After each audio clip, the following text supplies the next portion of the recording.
Wir konjugieren Verbe haben im Präsens. Präsens. Im Präsens. Ich habe.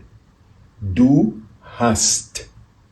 Er, es, sie hat. Donc, sie hat. Mwana mwasi. Es hat. Nyama tope loko. Er hat. Pona mwana mobile. Après tokeina pluriel. Wir haben.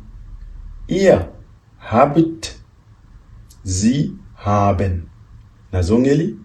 Donc, ich habe Nazalina. Du hast Josalina. Er, es, sie hat. Je Azalina. Wir haben Tosalina. Ihr habt Bosalina. Sie haben Basalina. Zongela nangai. Ich habe. Du hast. Er hat. Es hat. Sie hat. Wir haben. Ihr habt. Sie haben. Donc, toyokolaki, Verbe haben, ich habe, du hast, sie hat, er hat, es hat, wir haben, ihr habt, sie haben. La troisième personne pluriel. Donc, tokota na Beispiel na biso. Sie hat ein Mann. Tanga kananga nzela moko. Sie hat ein Mann. Ye azalina mobali. Mann laksi mobali. Du bist ein Student. Student. Er hat viele Kinder. Er hat viele Kinder. Sie haben Stifte. Bango bazalina ba biki. Sie haben Stifte. Ich habe ein Radio. Ich habe ein Radio. Donc, oeza o, ezomona lokola e, meza o na komi mwa ndenge. Ngai nazalina radio. Ich habe ein Radio. Ihr habt lunguila. Awa nazangisi en, mena ngai na saela mona biso lunguila oyo. Ihr habt lunguila. Bino bozali na lunguila. Donc, to zongela exemple na biso. Sie hat ein Mann. Du bist ein Student. Student. Er hat viele Kinder. Er hat viele Kinder. Sie haben Stifte. Ich habe ein Radio. Ich habe ein Radio. Ihr habt lunguila. Ihr habt lunguila. Donc, l'exemple na pesa bino yango na ba mwana biso ya sika toyekoli mo lokola lunguila ya biso. Oui, lokola les amo spécial a basala lunguila te ba yebi lunguila te itikali na lolenge na yango ezaleli. Donc toyekoli loko wana toza awa na mo lokola radio. Bon, biso le ba radio, bon le ba radio. Donc nous écoles mo lokola Stift. Stifte na pluriel. Ein Stift et belé na ngoma lobaka Stifte. Et puis tozongeli na consonante na biso spécial o na bosangani yaba consonne ezopesa biso son moko spécial. Stifte. Biki. Biki. Stift sans e l'accès biki moko. Stifte. Biki. Et puis toza awana Kinder.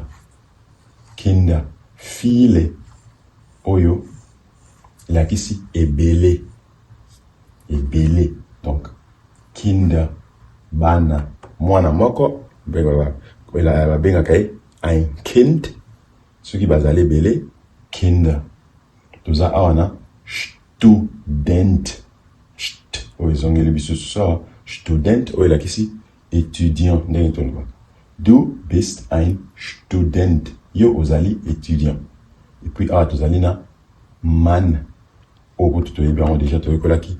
Frau na man. Tomoni yango déjà mabambala ebele. Donc, ezali exemple na pesa bino na verbe haben im Präsens. Car en na lobaki liboso, kala mingi te tozwa passé composé et puis na ba passé mususu pona ko banda ko lendisa elobeli puis ko lendisa.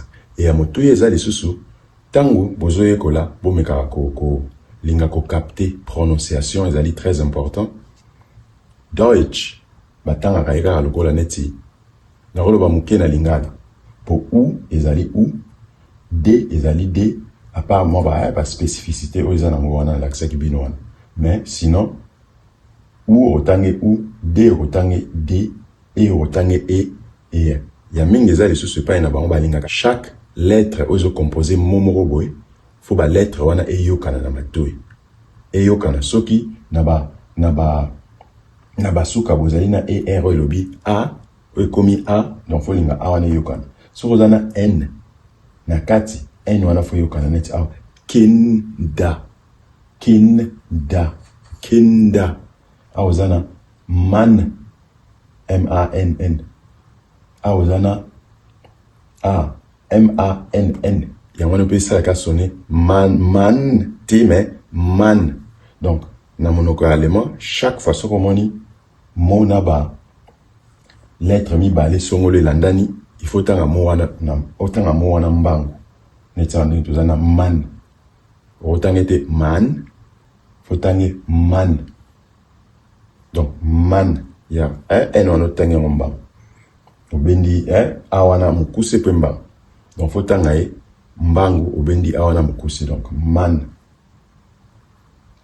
Et donc na kaka ndenge wana. Et puis tout ça pe na mo ba article za awa ein pronom personnel monsieur zate préposition pesate et hat. Mais tout le monde a qui préposition na verbe être za qui le rôle in biloko wana to ya malembe. Donc pour na lelo pour na verbe haben na presence l'exemple to ba beispiele na bongisa ki pour na bino yango oyo.